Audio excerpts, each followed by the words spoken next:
I can't hear anything now. Oh wait. Can you hear us now?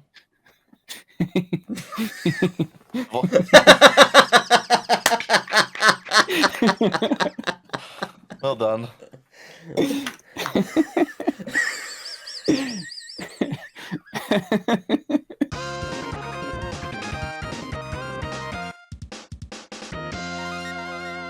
Hello there, and welcome to Gaming Bloody Well Takes Bloody Ages. It takes ages. That's the last time I'm doing that.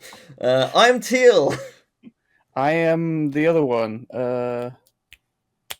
Emil, that's my name. Creator of theme tune. And joining us is our friend Tomo. Hello, Tomo. How are you? Hello. Could it be? Is Tomo here with us today? No.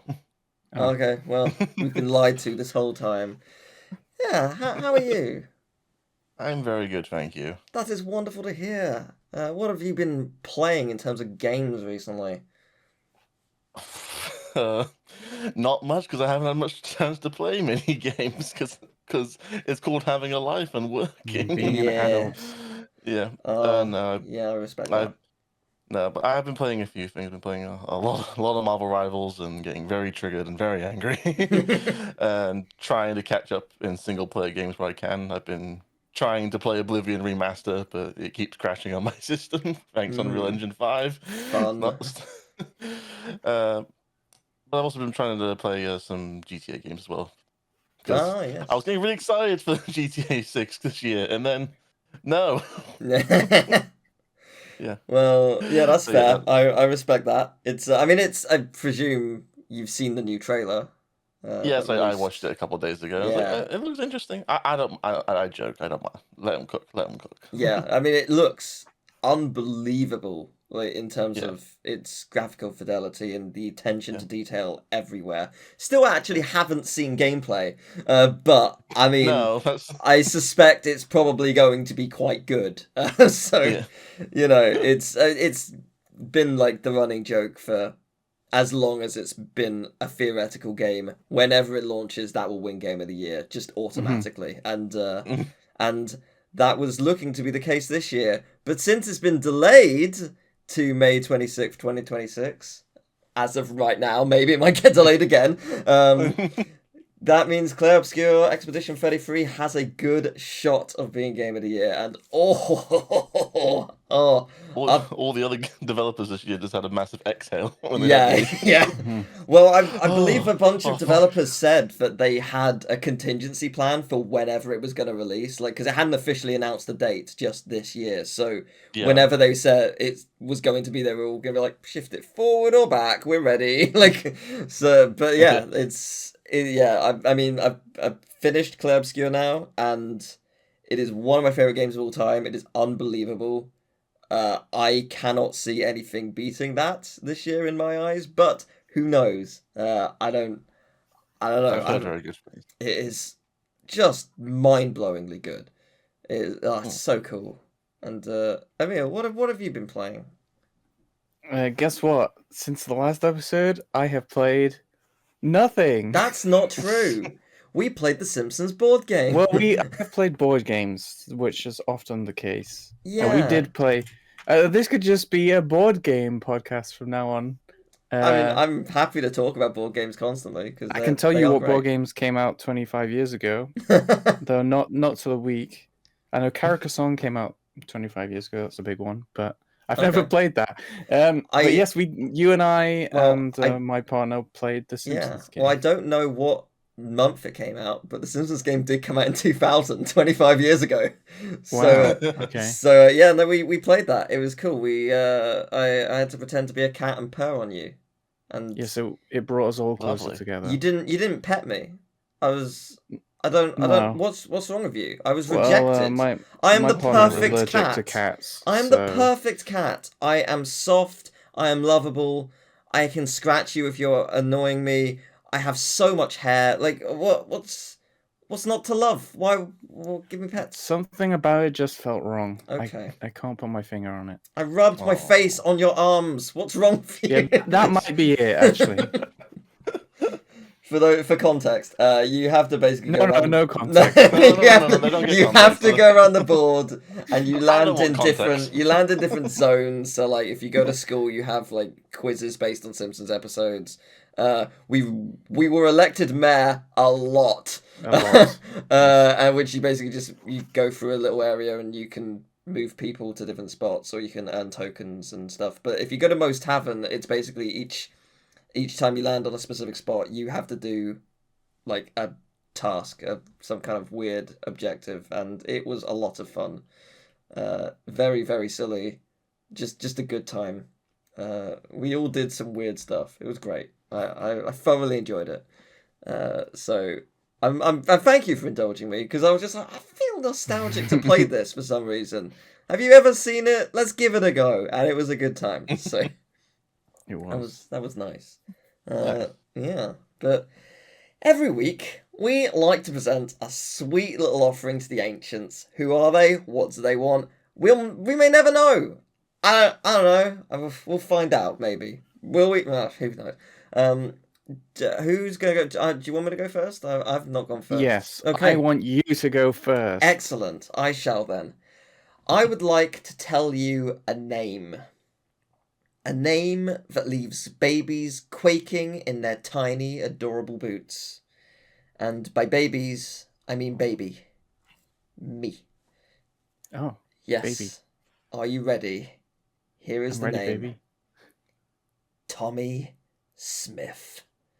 Yes. Oh, no. Yes, my dad is a jazz musician, and as such listens to other jazz players. Tommy Smith is one such person, and for some reason, hearing his name made me laugh as a young little bab. Just the name Tom, my mum and dad would like, Tommy Smith? And I'd be like, so I thought maybe the ancients and you would get some joy out of the name or the story. Either one. Tommy Smith. Tommy Smith.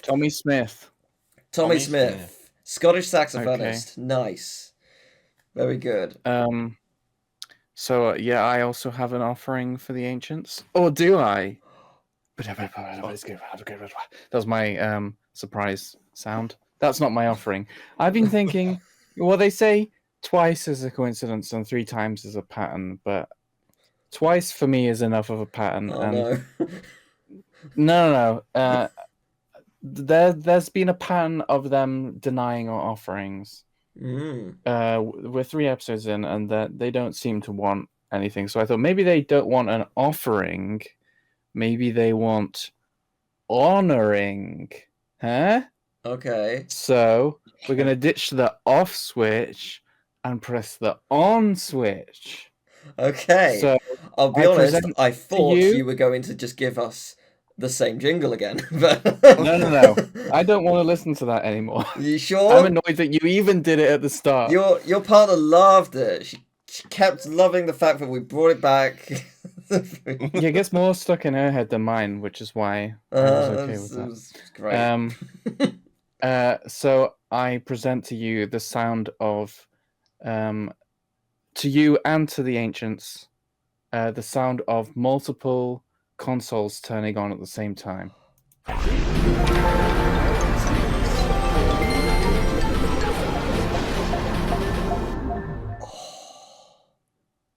think I came. Holy shit. What I love is the Game Boy Advance one pierced through all the others. Really, really clear.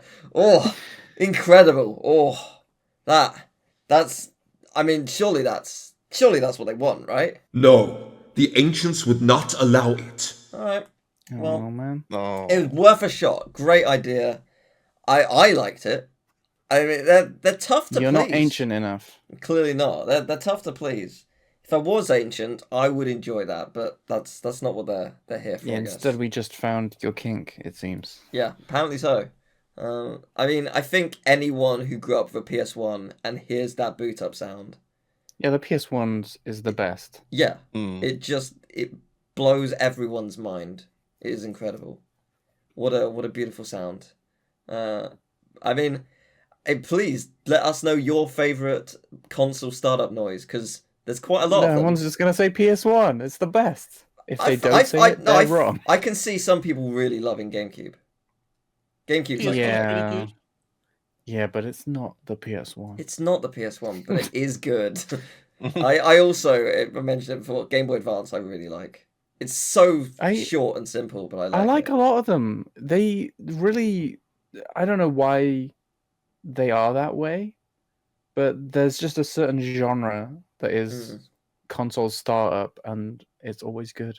Yeah. Tomo, is yours PS1 or is it something else?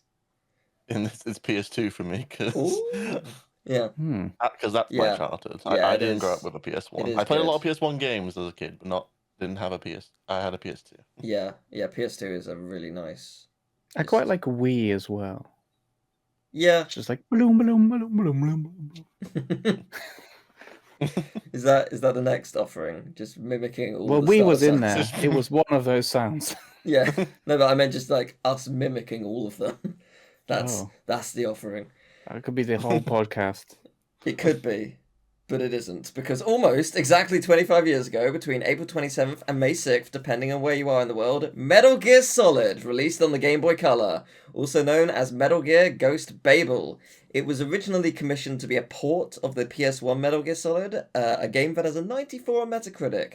But despite its origins and its name, it is not a port. It is a brand new game. According to Game Rankings, it has an average score of 95.61, higher than the PS1 Metal Gear Solid. So I guess it did alright, I suppose. It does not have a Metacritic page, because I don't know why it doesn't. It's one of those games where it only had a game ranking thing, and as I mentioned last week, it merged into Metacritic, but some things just didn't gain a page. It's very weird. And like, if you go to Metal Gear Solid on Metacritic, you can see like various consoles that it released on, and it does not class the Game Boy Color version as it, because it is a different game. So I don't know, but yeah, Tomo, you've played this game. Yes, I've had this game since I was a kid, even though this game came out 4 days before I was born. Yeah, that's you have only just turned 25, and dear. Yes, that is makes me feel very old. Congratulations, you meet the perfect criteria for this podcast. Yes. I don't know the story of how we had this game. I imagine it was for my brother, because me and my brother were 5 years apart. He's older than me, so I imagine my parents bought it for him, even though he hadn't played original Metal Gear Solid, because we both sided with 3. That was our first and really only one for the longest time, until like the HD collections came out, because like we didn't really get any new games around that time. We kind of kept playing the same games over and over again. That was the way. Yeah, I played it a lot as a kid. I never finished it as a kid though, because like that's fair. I guess I'm like with most portable games though, because like I don't finish many portable games. I saw portable games as like a time killer while you're waiting for something. There's like you play a portable game like on a car journey to pass the time or something like that. Or like, I mean, now it's different now, because now you have bloody Steam Decks that you can play whole AAA games on the go if you want to. but no, it is a fun game. I did play a little bit of it just to get some memory refreshed in me. Yeah, so you would have experienced that it opens in the most Metal Gear Solid way possible. A 15-minute block of text is how the game opens. I mean, it's pretty good. Impressed. They had the balls to do it. Yeah, so, especially in a Game Boy Color game, which is very impressive. Yeah, it's. I mean, the thing is, it's very impressive looking. It is a very, because again, Game Boy Color. It's not Game Boy Advance. It's Game Boy Color. It is, as a console goes, it's it's still quite primitive. No disrespect to it. And it actually has some very nice sprite work. It's very cool in what it does, but it's more like the NES Metal Gear games, and you can sort of tell by the fact that in some places it's called Metal Gear Ghost Babel as opposed to Metal Gear Solid. So it's the only reason it was called Metal Gear Solid outside of Japan essentially was just to add more value to the game, basically. Pretty much. Yeah, there's it has nothing to do with the main line series at all. It's an alternate timeline that takes place I think it takes place right after the first Metal Gear game on MSX, basically. In a sense, we'll get to that in a minute. But I mean, for those who know me, you already know that I am apocalyptically bad at all stealth games. Like, yes. Cringe. It's true. You play a stealth levels. game and the world ends. Cringe levels of bad. Like if the option is to go in guns blazing, even though it recommends stealth, I will probably do that because I find that A, easier, and B, more fun. Not that I dislike stealth games, I just am horribly bad at them. So I did try a bit of it, and I liked it. I'm just real bad at it. But there's a sewer section where like water waves like rush at you every 10 to 15 seconds or so, and the sound effect of when that happens, there's no music, it's just these sound effects, is like the most irritating, violent static you'll ever hear. It's so aggressive, and I get that it's trying to invoke a specific type of feeling, but that feeling for me was I want to either turn down the sound or throw the game away. It was not doing what it wanted to do. I mean, it's sewer water, which, let's be honest, is always suspicious water. Yes, true. But no, it's genuinely a very cool game. And you say it's an alternate timeline, and that is possibly true. However, our guest last week, Game Champ, did a video on Metal Gear Solid, more specifically Metal Gear Solid 2 and games that relate to it. This game is technically a prequel to Metal Gear Solid 2. There are special VR missions, and you learn you're not actually playing as Solid Snake in those VR missions. You're playing as someone called Jack in training for their mission. If you know who that is a pretty cool bit of character lore, but I won't say what that means yet. We'll get to that in a year or so. Oh, okay. But it's kind of interesting that is a thing. That yeah. I didn't know that. It's a pretty cool piece of lore. And to the point where this game released before the first Metal Gear Solid 2 trailer even revealed the game's existence. So they foreshadowed stuff quite ahead of the game. It's very, very interesting. So yeah, that's Metal Gear Solid Ghost Babel. It's a cool game. Do you have any other stories you'd like to share about it, Tomo? Or was that all you got? No, I'm just trying to think. I remember there's like one, because my brother also played it a lot, and he obviously got a lot further than me, especially around then, because he was a lot better at video games than I was. Now I'm better than him, but I mean, also at the time you were 0, like you barely existed. No, I started playing when I was like 5 or something like that. Right? So it's like.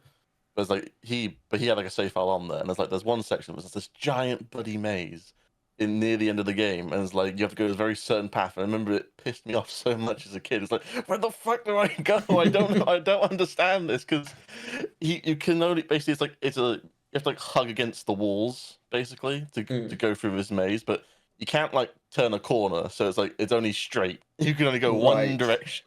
But it's like, but I'm there. The exit's right there. Why can't I go? It was like my 5-year-old brain couldn't compute.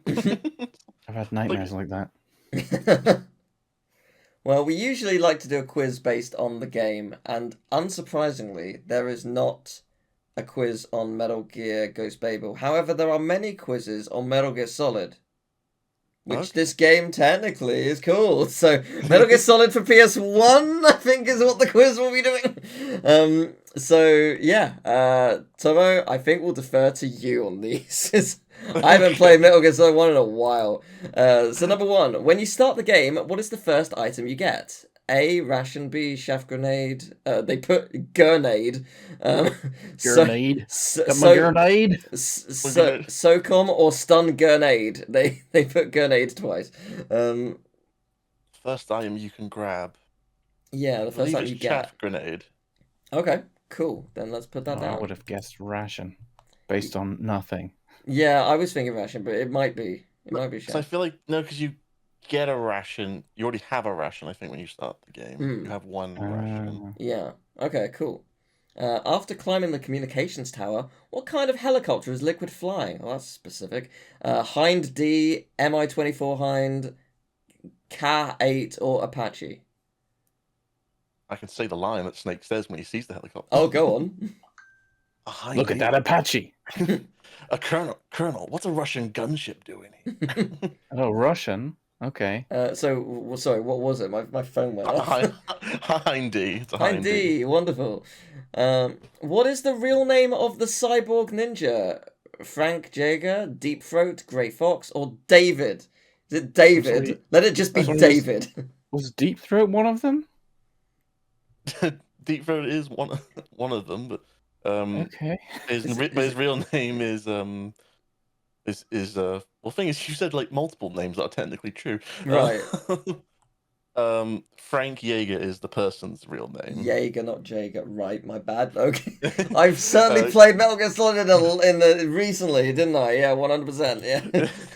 Grey Fox is his former code name. Yeah, I was gonna say I thought it was Grey Fox, but yeah, I mean, we'll see what they say, won't we? Well, it's very subjective. It is, yeah. Because technically 3 of them are correct. Oh, just to be clear, this quiz was it's a difficulty average, and who was it made by? By Raiden296. Congratulations, you're on the podcast. Oh, I know them. Raiden. How many times do you fight Sniper Wolf? 2, 1, 4, or 3? I want to say 3, but I could be massively misremembering. 2, I believe. 2. I will defer to you. Wonderful. How many boss battles are there throughout the game? 7, 12, 15, or 10?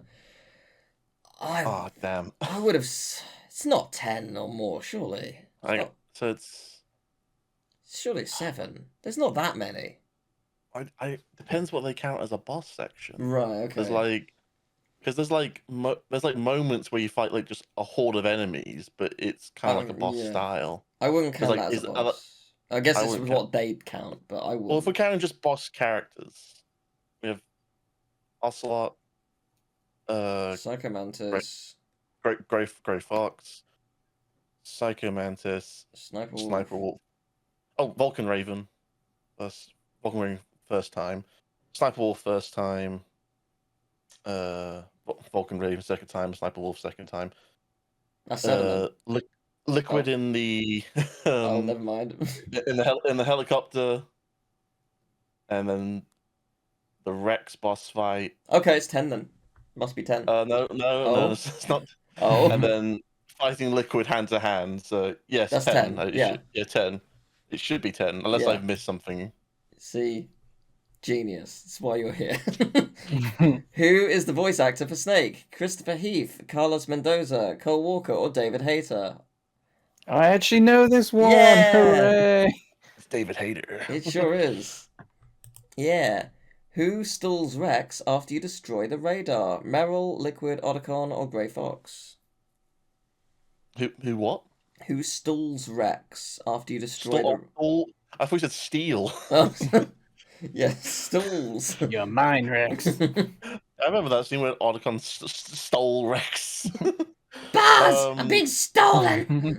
It should be Grey Fox. Wonderful. Which of these is not a member of Foxhound? Sniper Wolf, Decoy Octopus, Vamp, or Vulcan Raven?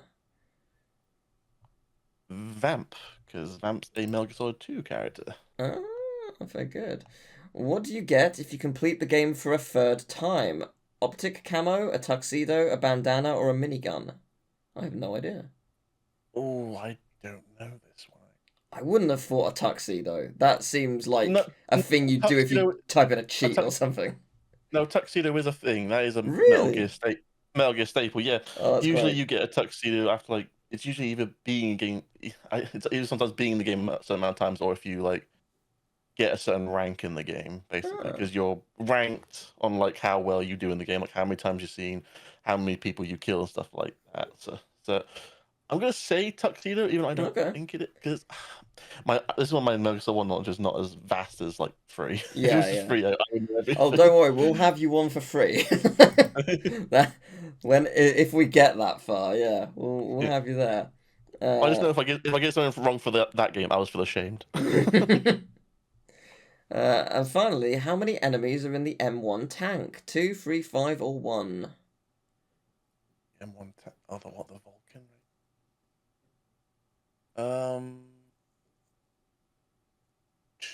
2, I think. 2. All right, we'll go with that. Wait. Oh.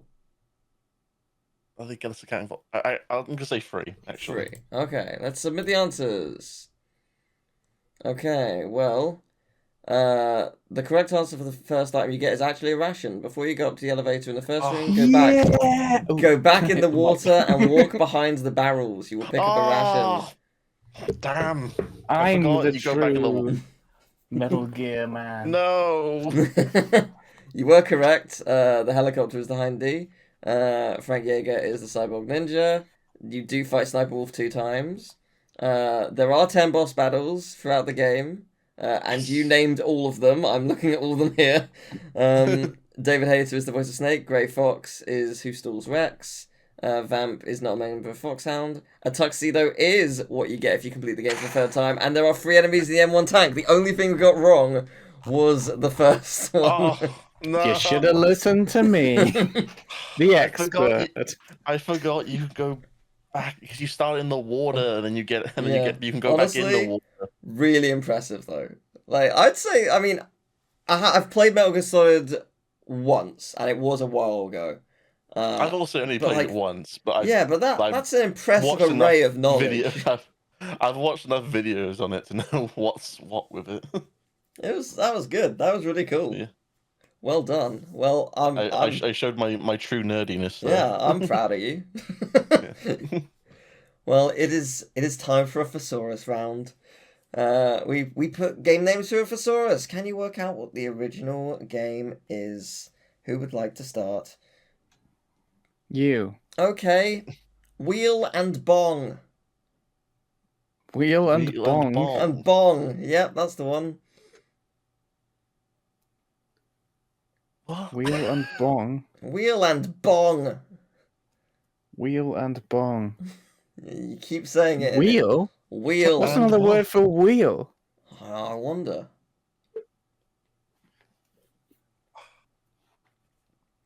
What's another word for bong? Hash pipe? I think the second you work out what one of them is, it will fall into place immediately. Yeah, I'm pretty certain of the and is probably and. Correct. I almost went with also, but I didn't. I thought I'll just keep it and. Wheel. Have you got any ideas, Tomo? No, I'm terrible. I mean, I guess it being Jack and Daxter. Daxter. The key is find a game that has something and something in. I know a lot of games have wheels, but games have wheel. Well, that's Toe Jam and Earl. What was it again? Wheel and bong. And bong, correct. You are saying Clive it correctly. And wrench. A bong isn't a wrench. Ratchet. It's probably Ratchet and Clank. Wheel. And Clank is a noise, and bong is a noise. It'll be Ratchet and Clank. It is Ratchet and Clank. Yes. Oh, I would have never got that. You get a point. Hooray! I've got a little tally on my. Add an applause Switch sound, 2 please. notepad. No. Oh. I will give you a clap. You did it. I want applause sound. There you go. Super applause. Whoa! Yes. Okay, go Teal, Emil. I made this easy because you keep failing. To be fair, I didn't get a chance last week. Game Champ came in 5 seconds and was like, it's quick. That. So Tomo, you're playing for the guests. Mm-hmm. So if you can get it faster than Teal. Okay. Pressure. All right. Let me see if I can remember it. Okay. Is it wheel and bong? I've got it. Okay, it is Homona Dishonorable 2 squared. Wait, what? What? Homona Dishonorable 2 squared. Hormone. What do you mean by 2 squared? That's all. That's one word. Is homeowner Make- one word? Yes. Okay, homeowner. Homeowner is one of the only words in the English language that has meow in it that is not meow or meowing or meowed.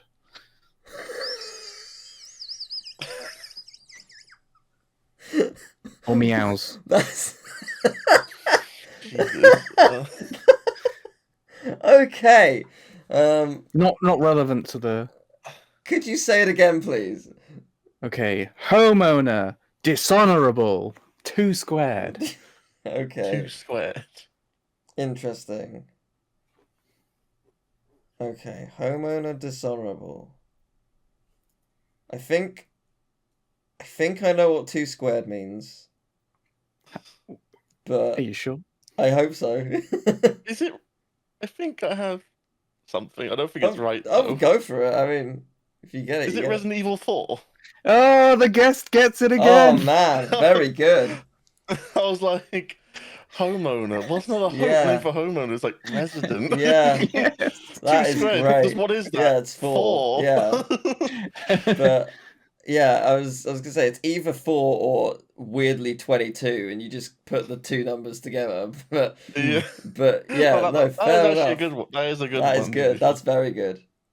That's very Sorry, good. Well Teal. done. Oh, that's okay. I'm very aware that by the end of this year, I will have 1, and by 1 I mean a single point, not I have won the whole thing. I will be the absolute worst, actually. But yeah, so we usually end our show with some interaction from you, the viewers. And we've had some episodes out, so we have got a question, which is wonderful. Yeah, so thank you. First off, we've also got our own question, but we got this little extra one. It says, "Hiya, I'm Ash. I hope you're both well. I've been watching Teal since around 2012 and found a meal through your channel. I've always loved games ever since I was a literal baby. Funny story about me, little me gaming. My brother once unplugged the PS1 controller, and when I was around 1 or 2, as soon as I found out, I smacked him in the head with said controller. Good for you." Sounds like the correct. That's a sibling thing. Yeah. Through Teal, I found some of my all-time favorite games, such as Spyro, Persona, Bratz. Yes, I'm unfortunately cursed with being a Bratz enjoyer. Yes, so I guess mild context, I played the Bratz games on my YouTube channel, and initially as a joke, sort of, and it was a joke, but they're kind of alright. I don't hate them. They're fun. There's actually some really good music in that game. And they cannot thank us enough for the stuff we have produced. I remember just traversing YouTube as a kid, little 7-year-old me wanting to find someone playing Skylanders, and that's when you came across me. At 7, oh god. That's a horrible thing to hear in the basis that my content's not for children, but that is the nature of internet. You do find that kind of thing. But yeah, if it wasn't for that, then you wouldn't have a favorite YouTuber. Honestly, that's really genuinely really kind of you. Thank you. Growing up with little money, I was able to enjoy many games through your videos. Every year, I look forward to the gaming quiz. I participate, even though I am terrible and only get 1 or 2 right. Lovely to hear there is a fellow quiz enjoyer. I do have an interesting question. Is there a process to continuing a game that doesn't instantly hook you? So, like when you don't know anything about the company's past games and have no information or expectations, it's something they've always struggled with, and it's why they've started so many games but never finished them. And they've concluded by saying, "Thank you both so much. You're both so amazing." Thank you, Ash. Really, really sweet of you. Yeah. It's a really, really nice email, and it's very very nice to hear you've been watching for so long and still enjoy what we do. So thank you. Yeah. And you haven't been completely scarred by watching Teal's content all these years. Yeah. Well, you didn't mention that. Yeah, that's true. Yeah, that's true. That you make a fine point. Yeah, so is there a process to continuing a game that doesn't instantly hook you? So I mean, for me, I don't think it's an exact science. Like if you buy the game, you're spending money on something, especially since games cost so much now. I think it's probably worth continuing the game, like pushing forward, even if you're not loving it straight away. Because some games do have a slower start, and you enjoy it more as it goes on. I mean, I'm in the position where through the Patreon, people vote for games I play, so I'm sort of duty bound to finish them. Same goes for like if I've been given a review copy of a game, like the incentive technically in that basis is money. Like I'm being paid to review the game. But like the thing with like the Patreon vote is typically I enjoy it, but my audience knows what I like, and also they choose games that they think either I will enjoy or they really want to see me play. I have some caveats, like I'll say no if it's like an MMO like World of Warcraft, because that's an endless game. Like that's a bit too extreme, but generally I'm okay. And I think the exception to enjoying something is Octodad. I just didn't vibe with it. I'm not really sure why.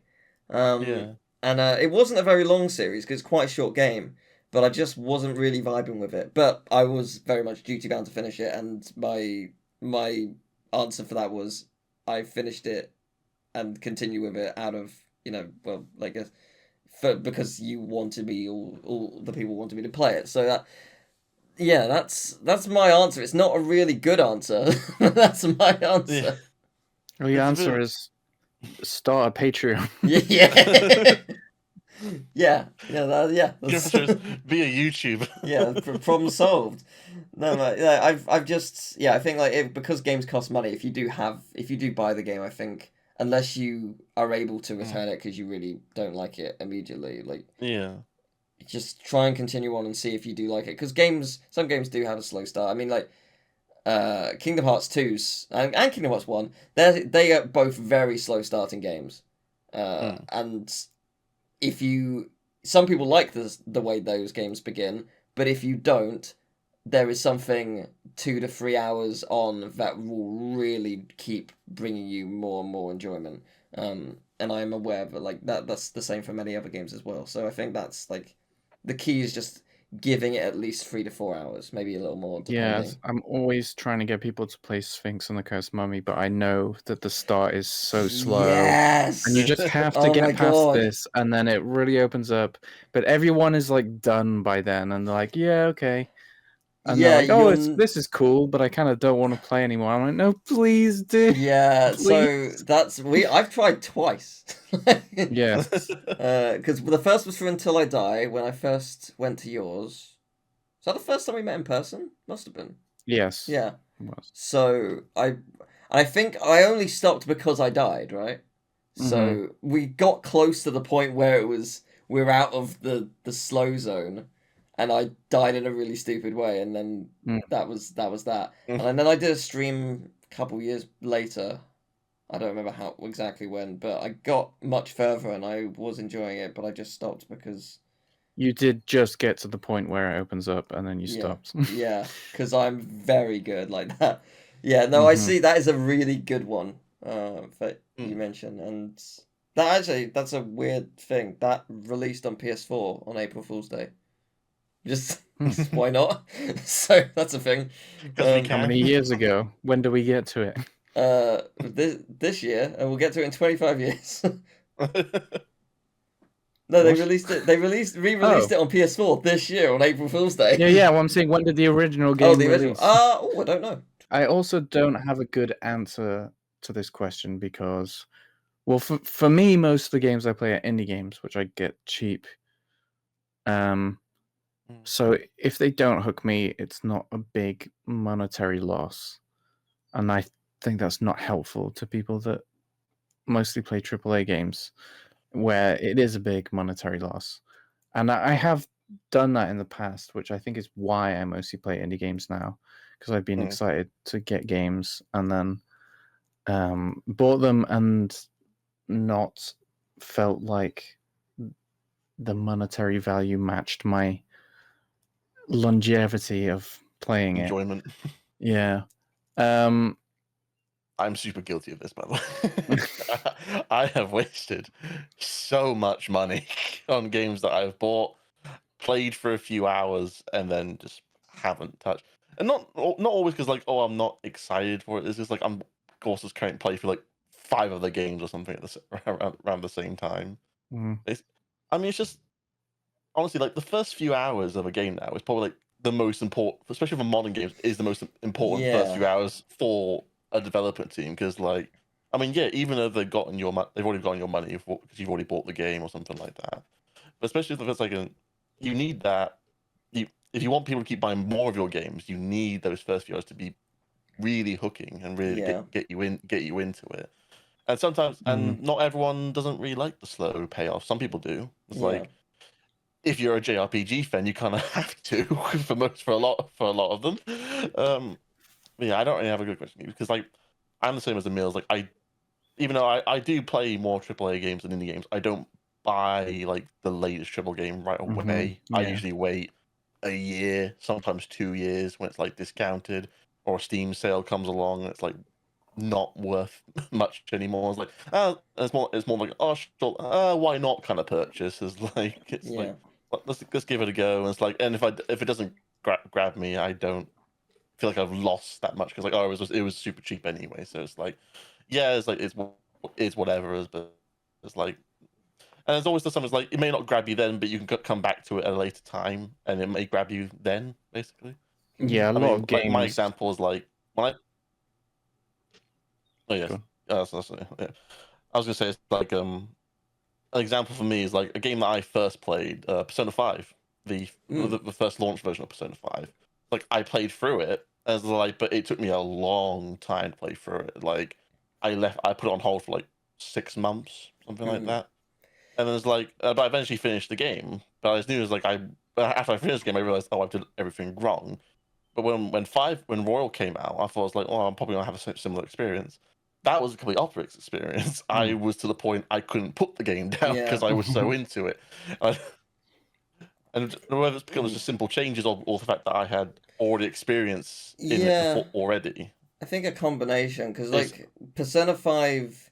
It's interesting, like, Persona 5 is, like you say, like, RPGs can take ages to get going. Persona 5 sort of rectifies that by having a, like, fast forward, like, a moment that happens later in the game at the beginning and then goes back through time to, like, show you, like, okay, this is what led to this moment. And that intro, whilst it's not a huge amount of combat or whatever, it is a good teaser and a very interesting story hook that gets you going. Whereas even though the story hook for, say, something like Persona 4 is great, it takes so long to get to anything, like a good 2-3 hours. 4 is So again, 4 is a great game, but it takes ages. And it's interesting that you've like... It takes ages. It takes ages. It's interesting that you like compare 5 and Royal because they are very different games despite being the same game. Royal adds so much to the experience. But also, was 5 your first Persona experience, generally? 5 was the first Persona game I ever played. Yeah, I think, like you mentioned, like, you playing it did help, because it's a very different kind of RPG to any other RPG out there. It does so many different things that others try and replicate and usually fail at doing it right if they do. So, like, it has a very unique blend that if you're not used to straight away, it can take time to tune into that.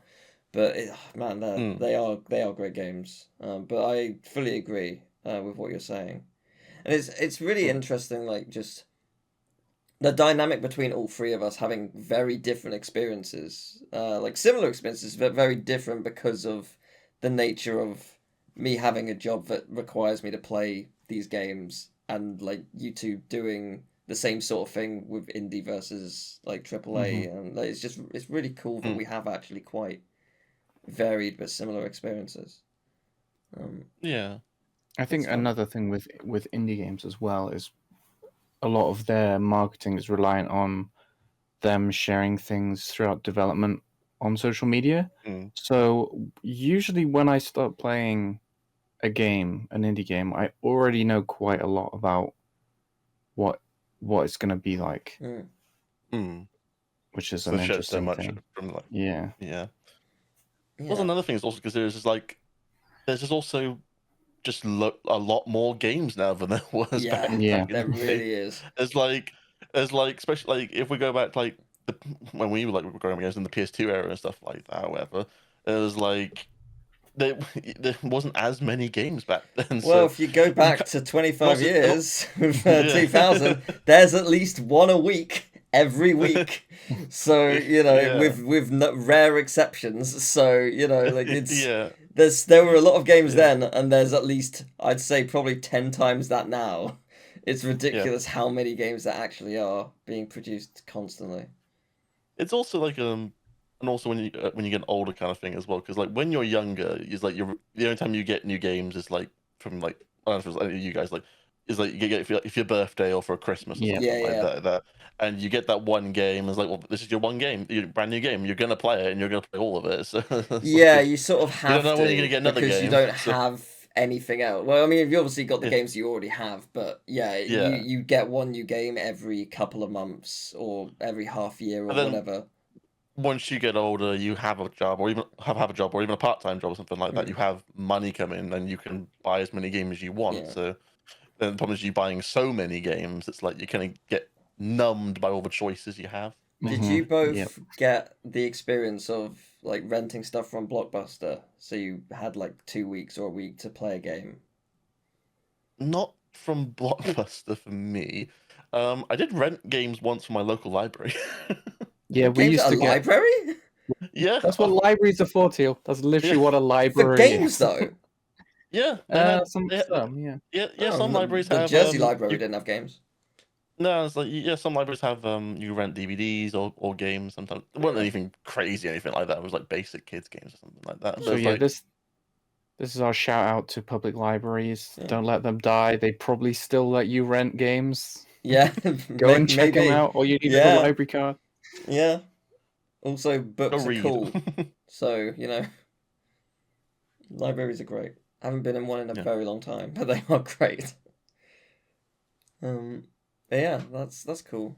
We did actually have another question. We prepared another one just in case we didn't get anyone from viewers. But thank you very much, Ash. It's really cool for you to email in. If anyone wants to email in with a question or a story or a topic or whatever, you can do at gamingtakesages@gmail.com, or you can comment in the video on YouTube and stuff like that. So yeah, but this question is from Yumi. Whoa. Whoa, what's the best or weirdest game you've ever played that you think it's probable nobody listening has played? So maybe an obscure game from your childhood, or a weird educational game your friend had on PC, or a Flash game, or who wants to start? I've got I've put my answer into categories. Cool. Oh boy. I've got multiple. So you can go then. You seem pretty prepared. Yeah, okay. You go first. So I mean, as if it was, I don't know, 5-10 years ago, I would have said some PS1 classics like Tumbi or Tumba, depending on where you live, or Vib Ribbon or Cooler World. They're niche little PS1 gems that are very much no longer niche. They have spread out quite substantially for one reason or another. I think arguably Tumba, because of Games Done Quick and the speedrun that was incredibly awkward and sort of became a meme like that. Whilst the moment itself is brilliant, it did put the game in the spotlight because it's actually quite a good game and people just looked into it afterwards. And then obviously from that, people did playthroughs and blah, blah, blah, blah. It escalates. For those who don't know, Tumba is a 2D or 2.5D platforming action RPG. Vib Ribbon is an adorable rhythm game with line drawn rabbit. And Cooler World is a 3D gravity puzzle game where you play as a beach ball, and it's pretty great. It's super fun. All of them are great, but they're no longer obscure. However, David introduced me to Mission Nutrition. I think that's still pretty obscure. That is a 2D platformer where you play as characters from Kellogg's cereal. And it came through cereal boxes, I think. It's weird, but I'll tell you what, it has a really good soundtrack. It's way better than it has any right to be. The gameplay is not good. The hitboxes are bad, and it's a bit awkward to play, but respect to it. Look it up, Mission Nutrition. It's a fun thing. Then I was like, okay, that maybe people have heard of that. Do you remember Miniclip? It was a website with loads of games. I loved a combination of Acno's Energizer. They had an additional spin-off called Aqua's Energizer, which was a water version, and Crypt Raider. These were all basically, like a square screen, and you're a tiny. You move and through just from square to square, and you have to find a key within the level, put it to the end, and yeah, it's I guess sort of platforming, but mainly puzzle game. And they're just really it's effectively a trilogy that's very hard to find nowadays because Miniclip is not the same as it used to be. But yeah, they were cool Flash games that I really enjoyed. But some people may have heard of those. So how about we actually go to games no one has ever heard of? And I know that no one has heard of them because, Emil, we were the only ones to do videos of them. Because for Party Hard, we played some very obscure party games. And on Teal's Tales, you soon can find a video called 75 Weird Party Games that you should play. And that's coming out soon. Look forward to that. But yeah, we played 2 Dreamcast party games that were exclusive in Japan. One was called Gakyo Yamazaki, where it was a square board and you had to... I don't know what we had to collect. We sort of lucked our way into an ending desperately because it was 3 hours long. We were desperately trying to work out how to finish the game. It was not clear. We had someone with us who could speak Japanese and even they couldn't work it out. It was not very obvious. But what I remember vividly was you had to collect poo money and give it to the poo genie, and they would eventually help you get to an end goal.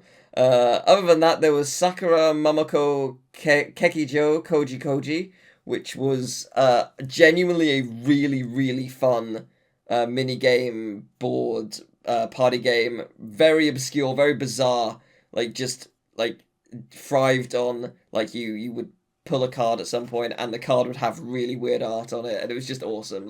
The kind of thing you would love to see just growing up because it's bizarre and you'd love to show your friends. Or Seraphans, which I looked for 4+ hours trying to find it. And I went to many dodgy websites trying to find a ROM of this thing, and I didn't find it under Seraphans. I found it under Cellophane, the material. It was... I was expecting a party game of multiple mini-games. What we got was the Action 52 of Breakout games. It was 5 different Breakout mini-games and 1 Asteroids. And yeah, it's just crazy. There are other videos of these games, but the other videos do not showcase a whole board. It is just 5 to 10 minutes of some gameplay or a cutscene or whatever. And we are the only ones on YouTube to actually showcase the game as a whole. Okay, not the full game because we didn't do every board, but I take that as a mark of pride and privilege, and it's really cool that we were actually able to showcase that, especially since I suspect if you were to try and find a ROM of those games now, you'd probably find it really hard. It was hard back then, it's probably harder now. So it's yeah, that's what I've got. Subscribe to Teal's Tales. That video's coming out soon. You guys, what's your answer? Mine went on for a while. I gave you 10 different games. I only have one game. That's fine. I'm such a normie, but it's a game that you, Lisa, played, Teal. So, okay. Gregory Horror Show. Oh yes.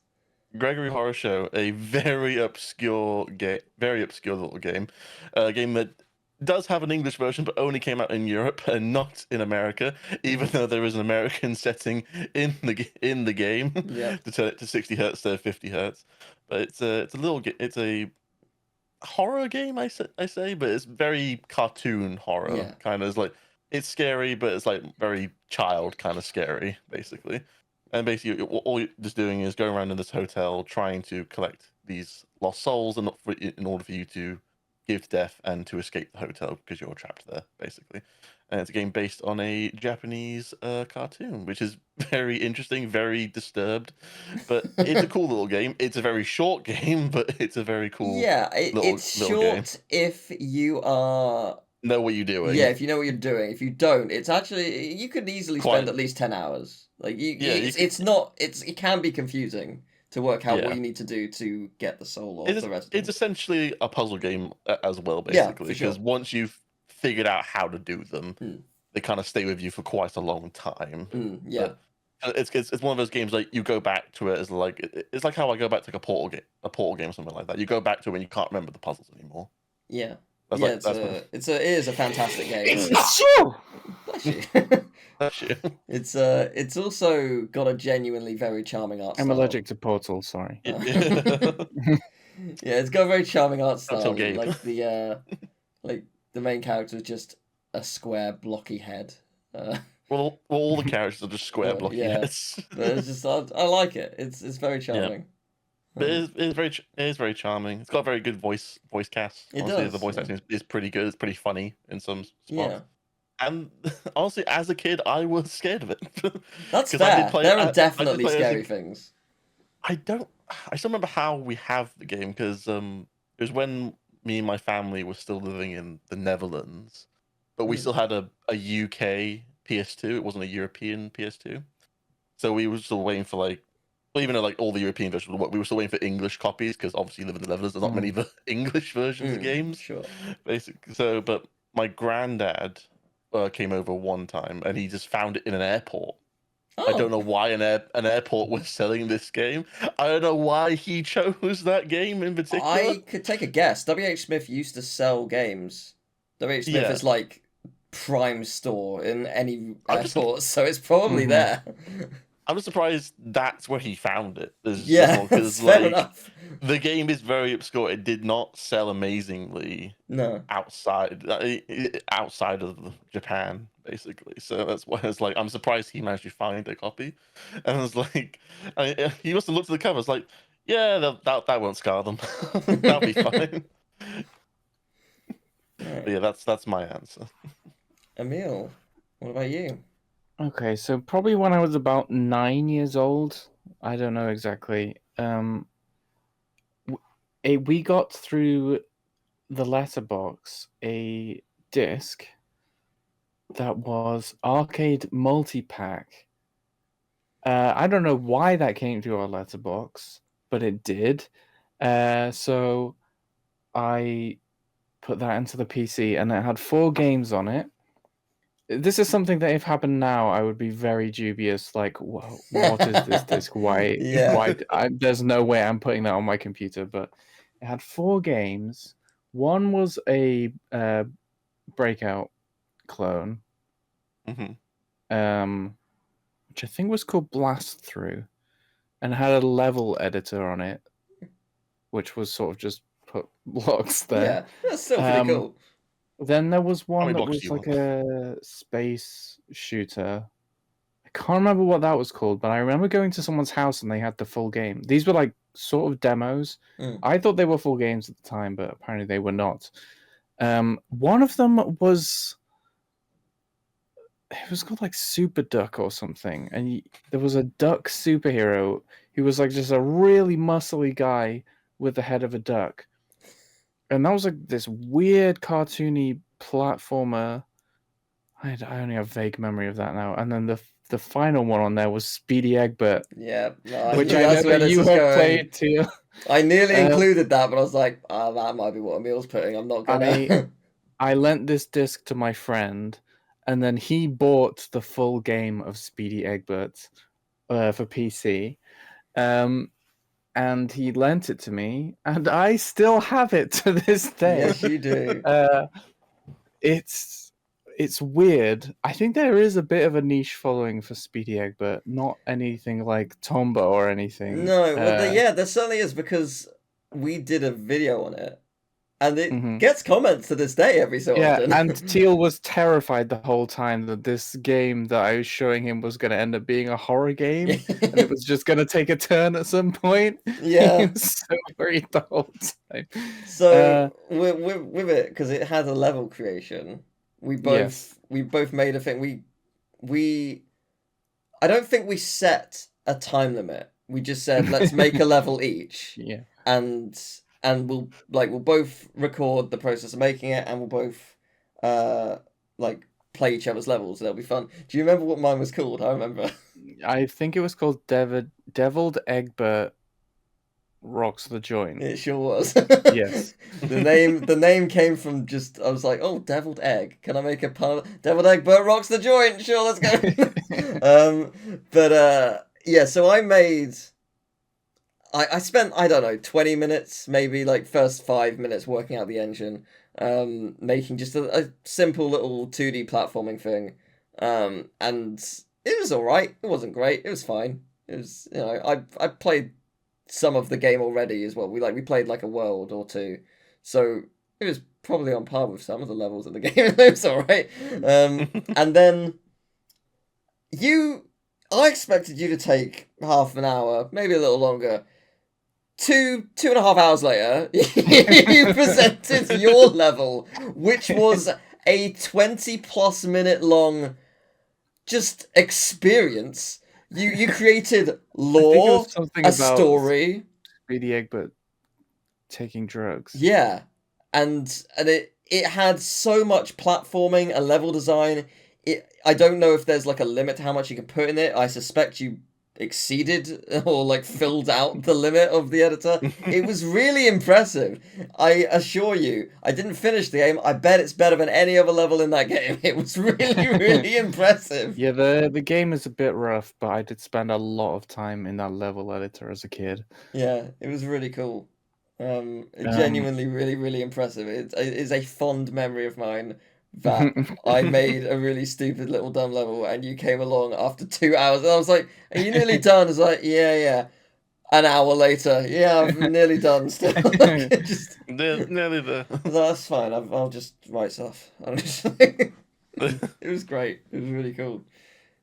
It's nice that we still get comments on that video. That's not the only one I had in mind, though. So when I was very young, we had a PC, and then for some reason, for many years, we didn't, and then we did. But so the first PC is a distant childhood memory.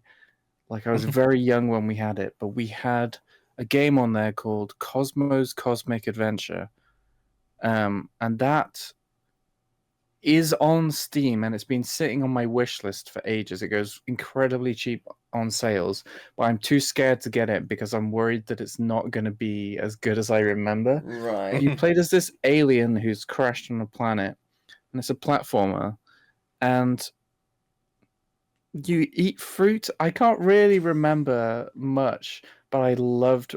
I don't even know if I played it. I probably watched my sister play it a lot of the time. I loved it, and at the time, our walls in our bedroom were white, and we would just draw all over them. So we had drawings of Cosmo and Cosmo levels all over our wall and stuff. So that was one, and another one was Hugo's House of Horrors, or Hugo. There was 3, I think, Hugo games. Yeah, there's quite a few on PS1. There's 2. There's at least 2 on PS1. No. You are thinking of different games. Okay. They are called Hugo, This is not... Nope, this is not those games. Okay. These were PC, text prompt games. Oh, okay. okay. Those games. Yeah. And they were incredibly difficult as children. The first one was Hugo's House of Horrors, which was terrifying to me as a kid. You had to find a monster mask and put it on so you could go and talk to these other monsters or something. And the theme, it had a little theme tune at the start that I've only met one other person that's played it, and they were going on about that theme. Amazingly, we had the PC when the second PC that we got after the long time of no PC, we got this new PC, and we were like, oh, let's get Hugo again. Let's see if we can get Hugo. So my sister's boyfriend at the time got it on a floppy disk, and you put it in, and we didn't have speakers for our PC at the time. It still plays the song. Oh. The computer plays the song. And it was amazing. So if anyone, you can find, I don't know what you could search, maybe Hugo's House of Horrors song on YouTube. You'll almost certainly find it. It was amazing. So I did find them recently. I can't remember where, and I was playing them a bit, but they're rough. They're very difficult. Well, that is really cool. I think we all gave quite a solid just spectrum of surely niche stuff. Someone out there listening has played each of these games and is like, oh my god, I forgot about 100%. Yeah, no, please do email in if you've played these games, if you'd like to share your own. If you want to give us a question to answer, if you want to tell a different story. Next week, we're going to be looking at SimCity 3000 Unlimited, which is an expansion of SimCity 3000. And a week after that, on Friday, May 23rd, we'll be looking at Perfect Dark and Metal Slug Second Mission. So if you'd like to email in some stories about those, gamingtakesages@gmail.com. Thank you, everyone, for a wonderful little podcast. Tomo, I hope you had fun. Do you have anything you want to plug? I mean, you don't really stream or anything anymore, so... You don't do anything. I do nothing at all. I'm a hack and got a 9 to 5. Nah, I don't have anything to plug because there's nothing to plug. But I appreciate coming on the podcast. Oh, thank you. You plugged the public library. That was yeah, exactly. That's what I plug. Everyone, go to your public library and just keep it going. Support Having local fun stores. isn't hard when you've got a library card. Yeah, and if you do buy books, don't buy them at huge chains. Buy them at local bookstores because it really helps support local business. Yay, local business is important. Yee. But thank you very much for watching. Next time, SimCity 3000 Unlimited! Whee!